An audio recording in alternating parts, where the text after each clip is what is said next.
George Washington and the General Stock, written by Frank Murphy. George Washington is one of America's greatest heroes. Most people know that George was honest and brave, but there is something about George that people doesn't always know. George Washington loved animals. George learned to ride horses as a boy.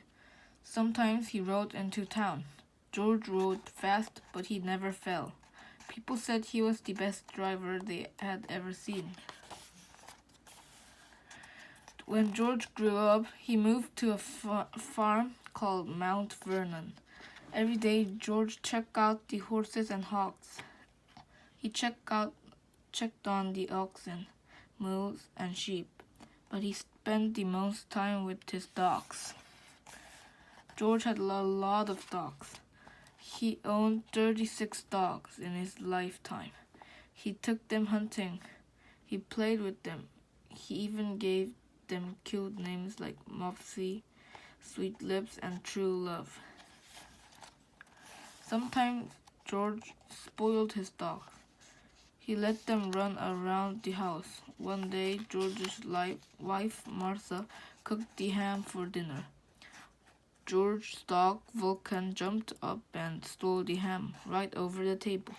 Martha chased after him, but George just laughed. George liked being at Mount Vernon with Martha and the animals, but America needed him. America was not yet its own country. It was an English colony. That means it belonged to England. Many American colonists wanted to be free from England, so they went to the war. The war was called the American Revolution. The colonists chose George to be their general. George chose his favorite dog, Sweet Lips, to go with him. He said goodbye to Martha and Mount Vernon. He jumped on his horse, Nelson. Then he rode into the battle. Sweet Lips was beside him. In George's day, soldiers often brought dogs with them to war. Dogs helped hunting. Dogs helped track the way. Dogs helped guard against wild animals. Best of all, dogs were great partners. The general of the English army was named William Howe. He had a dog too. He also had 9,000 soldiers. They had plenty of supplies.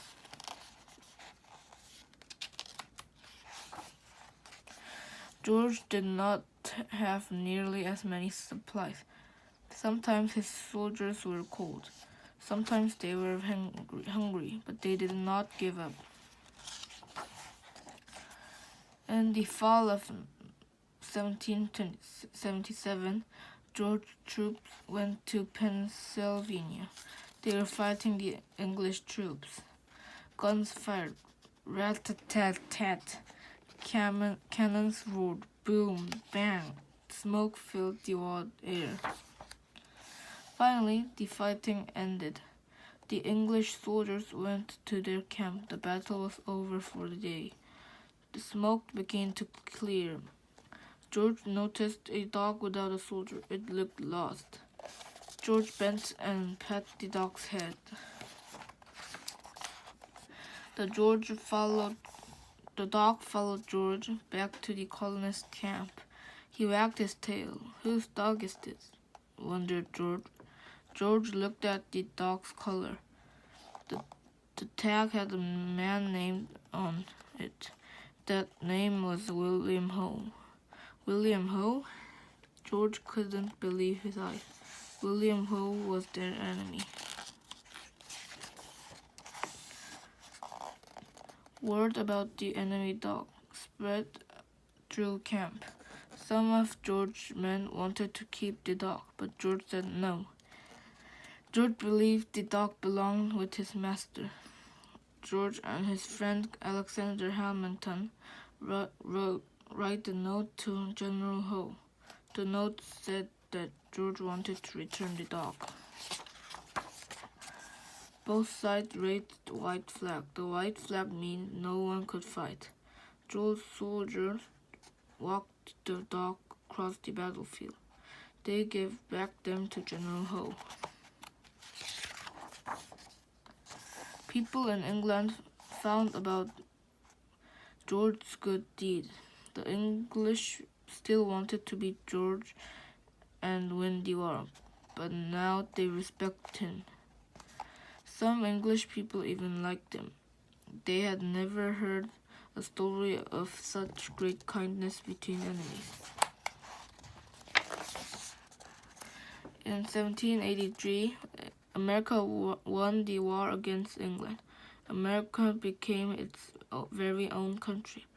George Washington went home to Mount Vernon. Friends around the world wanted to honor George. They wondered what he would like. Then they remembered the story about the dog. Soon, presents started arriving at Mount Vernon. The King of Spain sent George a mule. George named him Royal Gift. A friend from France gave George an even a bit bigger gift, 7 dogs. George's work was not done, though. The American people needed a leader. They elected George to be their first president. People all over America loved their new president. They cheered when he rode by in the carriage. They knew it was him because his 6 white horses always led the way. The end.